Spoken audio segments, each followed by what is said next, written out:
Hello, everyone. Welcome back to my channel. Hope you have another great day today.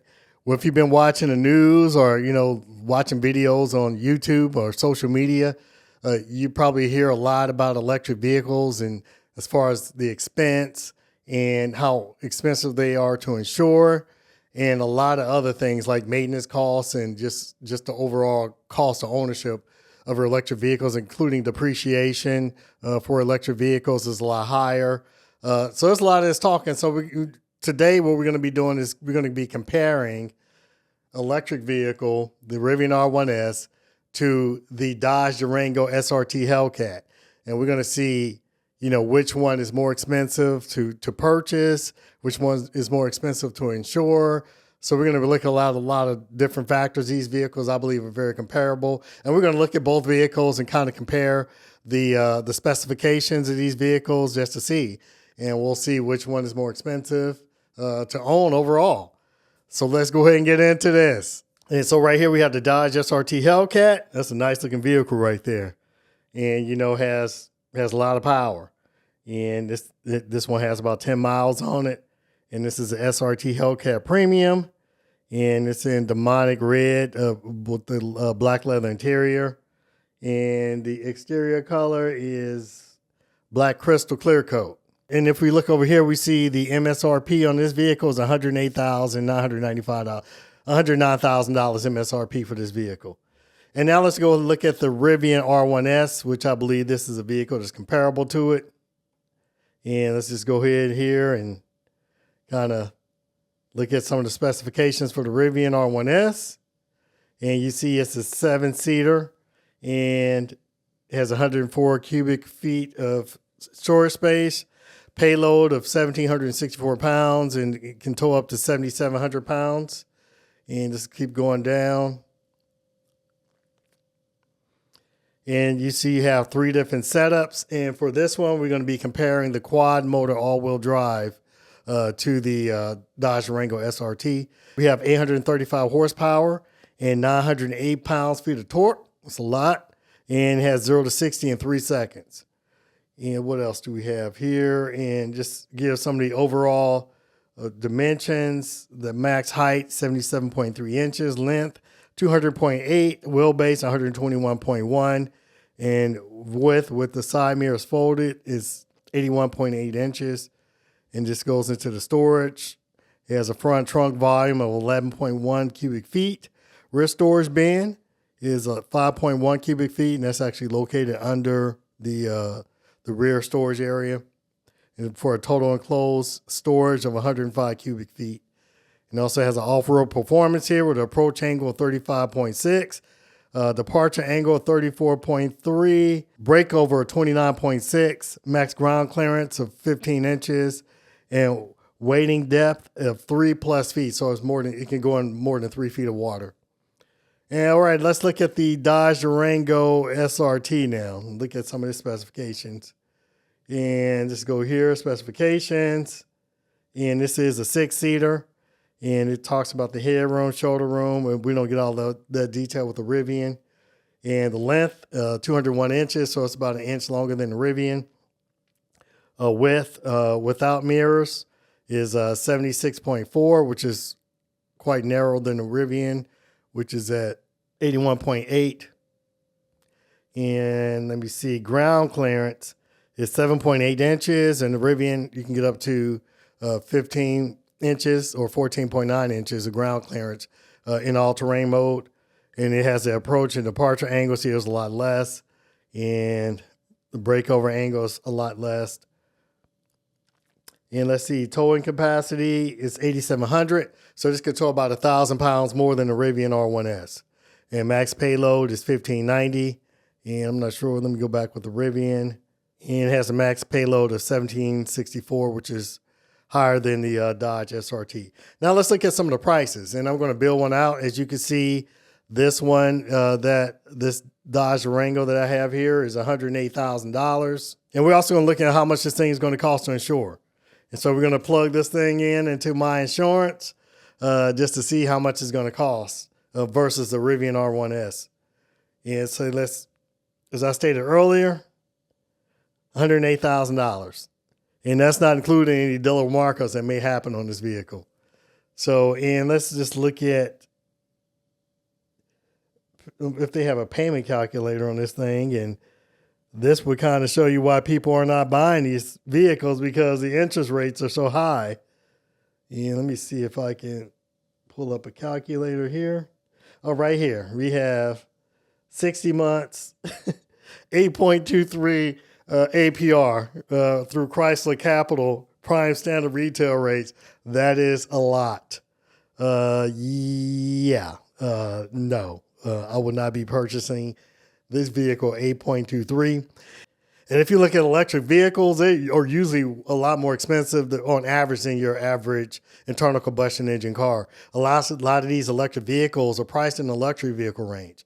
And I can almost guarantee that all of these luxury vehicles are experiencing lower demand right now because of the interest rates are so high. This is ridiculous. Man, this is very high. Especially if you were used to paying a few years ago, like maybe 1 or 2% or 3%, even 5% was considered high. 4% was considered high. So this 8.23, oh, I bet there are a lot of these vehicles sitting on the lot right now. And simply, it's not because people don't want them; they can't afford them. And a lot of these electric vehicles are the same situation. These things are expensive. And I'll show you when we look at this Rivian R1S, but they're expensive. And you have to make quite a bit of money to be able to afford this. In fact, you're looking at probably the top 10% of income earners, which is kind of interesting. Is if you look at the EV adoption rate, is around that same amount. And that probably has to do with that people simply cannot afford these things because they're so expensive. Okay, let's look at this Rivian R1S. So we had the Dodge Durango SRT Hellcat. We know that's $109,000. And now we're going to configure Rivian kind of in the same light. And so right here, this is a venture package. And so we're going to go with the quad motor because that's the 835 horsepower variant with a large pack. And it's going to add an additional $9,000. You see we're already at $92,000 here at the bottom. And see, let's go. And we're going to go with the black paint just like that. And we're going to go with the 22-inch sport tires. And that's a $3,500 upgrade. And what else do we have? The interior, we'll just leave the interior black. Okay, what other options are we going to go with? We're going to go with paint protection. No, we'll leave that out. Any type of gear. No. All-terrain package interior. No, we'll just leave it at this. Okay, now we have an estimated price right here of $98,000, almost $100,000. But the interesting thing is it's $10,000 less. $11,000 less actually than the Dodge Durango SRT Hellcat. And right now you're looking at a monthly payment for a lease of $879, which is not that bad actually. But a monthly payment, let's go ahead and click this and we'll see how much. And this here is for a 72-month loan. And that's at 6.99%, which is lower than Chrysler Financial. Payment of $1,635 a month. That's a mortgage on the house. That's a lot. That is quite a bit. And there's not a lot of people that will be able to afford this vehicle, this price point with these interest rates. Now, if this interest rate was around 2 or maybe 1.5 and no higher than 3%, then yes, it'd make it, somewhat more affordable. But at this rate, no, that's not affordable. And that was probably actually by design by the Federal Reserve. They were trying to curb inflation. If you remember not long ago, a used car would cost almost as much as a brand new car because the interest rates were low. And, you had all these people trying to buy homes because the interest rates were in the low 3s or in the high 2s. And that's just not the case anymore. It was designed to slow spending down, to cool down the economy. And this would definitely have a chilling effect, and it's going to have an adverse impact on electric vehicles because electric vehicles are so much more expensive. And so just look at here, that's expensive. And I would imagine that the Dodge Durango is even more so at a higher interest rate. And let's just look at some of these interest rates. You see 6.99, that's for 6 years. Let's see what it's like at 48 months. You should get a lower rate, right? If you're paying it off faster, let's see what we get. No. If you can see right here, at 48 months, you're going to pay 7.43%. It's going to go up. Okay, let's say it's 60 months. Same thing, 7.34, and that's 84 months. 7.99. So the best way to go with this is 72 months, which is interesting that you would get the lower interest rate with a longer payment. That is just odd. And that didn't used to be the case, but apparently that's the way it is now. And so we see the prices of these vehicles. The Rivian is actually less expensive than the Dodge Durango SRT. And we know the Rivian has more horsepower. Let's see what else. Let's look at some more of these other specifications. Fuel tank capacity is 24.6. Okay, let's take a look at the window sticker here on this Dodge Durango SRT Hellcat. And you see the base price is $93,605. There's an optional equipment package of $11,200. And the black package costs $19,000 or $2,000. And the Pirelli P0s, another $600. And a $1,500 or $1,600 destination charge.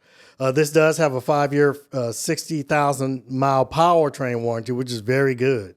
And 3-year, 36,000 mile basic limited warranty. So that's pretty good. Let's look and see what kind of warranty you get with the Rivian.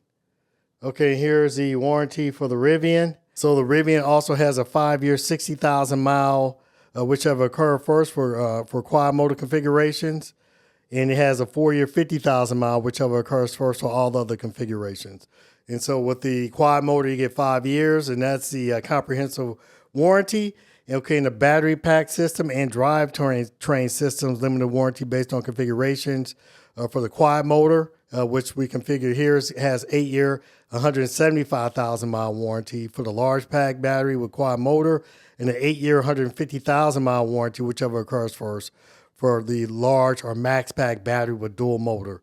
And that's 8-year corrosion limited, and 8-year, 100,000 miles, whichever occur first, occupant active restraint system, and 1-year or 12,000 miles, whichever occurs first, adjustment warranty. And tire limited warranty provided by the tire manufacturer. So that's quite a bit. So that's more than what you get with the Dodge Durango. Again, right here, it has basic warranty on the Dodge is 3-year, 36,000 miles. And let's go back to the Rivian again. And the Rivian has 5-year, 60,000 miles. That is quite a bit more. Most people probably wouldn't even have their vehicle for that long. So that's pretty good. Or either if you have the lower configuration, you're going to have 4-year, 50,000 miles. So that's pretty good. And the powertrain warranty, again, is 5-year, 60,000 miles on the Dodge. And the powertrain warranty on the Rivian is 8-year, 175,000 miles. Pretty darn good. Yeah, that's a lot of miles. So even 8-year, 150,000, I probably wouldn't be able to do that in my vehicle. I had my vehicle for a year now and only put like 10,000 miles on it. So yeah, I would not hit that either one of these at my current rate of driving right now. So pretty good. So Rivian wins the warranty. So right now I'm going to compare the insurance rates. Okay, which vehicle is going to cost more to insure? The Dodge Durango Hellcat SRT or Rivian R1S? And so right now I'm going to show you how much it's going to cost me in addition to what I'm already paying. Currently I have a 2016 Mazda CX-9 and also a 2023 Rivian R1T that's insured. And right here, you can see that I'm paying $1,700 or $1,800 for a 6-month premium. Okay, let's first look at the Rivian R1S and see how much it's going to increase my insurance by. And right here is my first monthly payment to be $725, and that's for April only.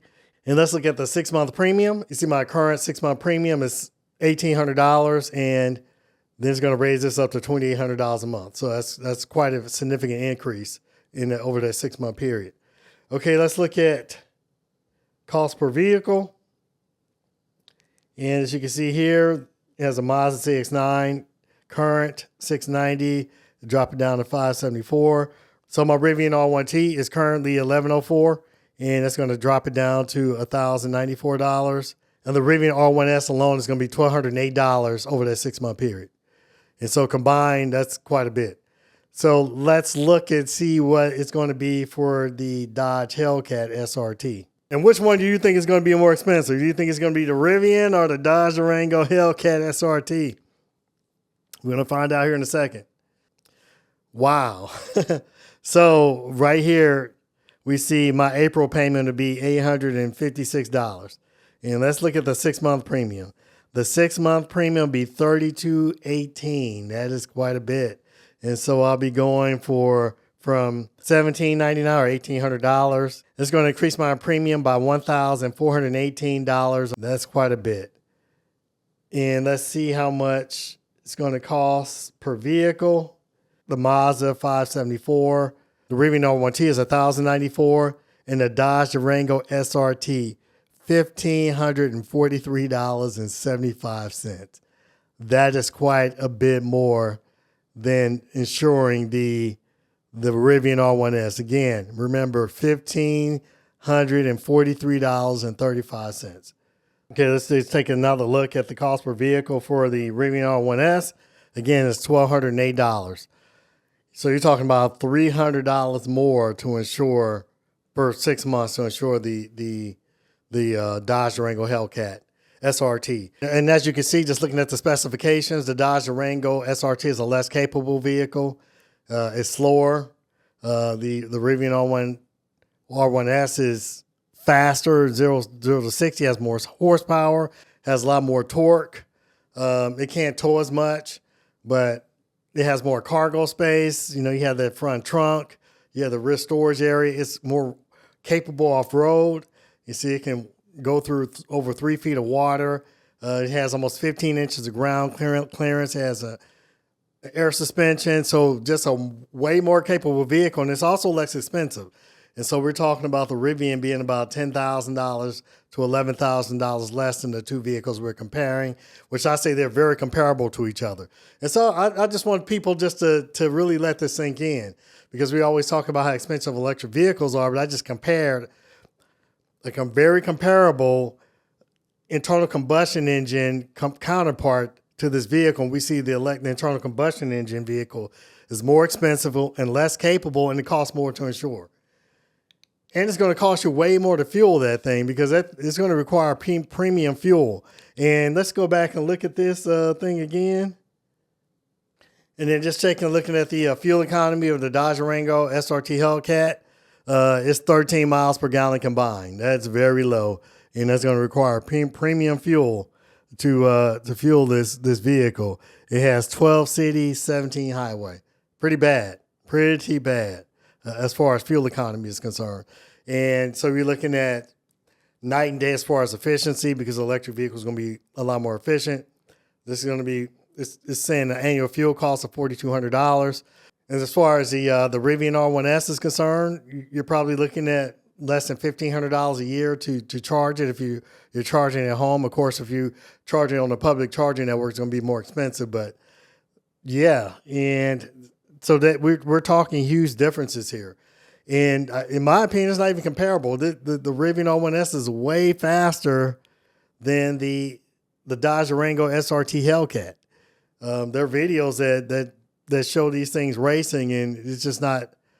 I mean, it's not even comparable. The Hellcat can't keep up, and I had this experience myself. I had raced one on the streets, and we were rolling, and I left it, and it was kind of surprising. I didn't think my Rivian would be able to pull away so easily from that Dodge Durango SRT Hellcat, but it did.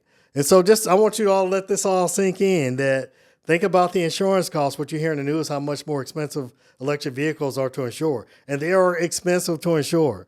But these internal combustion engine vehicles that are comparable are even more expensive to insure. And that's kind of has me scratching my head. That's kind of shocking that turned out to be the case. More expensive to insure. It's going to have way higher maintenance costs, because you're going to have to do routine maintenance on these vehicles, and way higher fuel costs. I mean, across the board. So, and it's more expensive to boot. And that's not even including any type of dealership markups that they may put on that vehicle.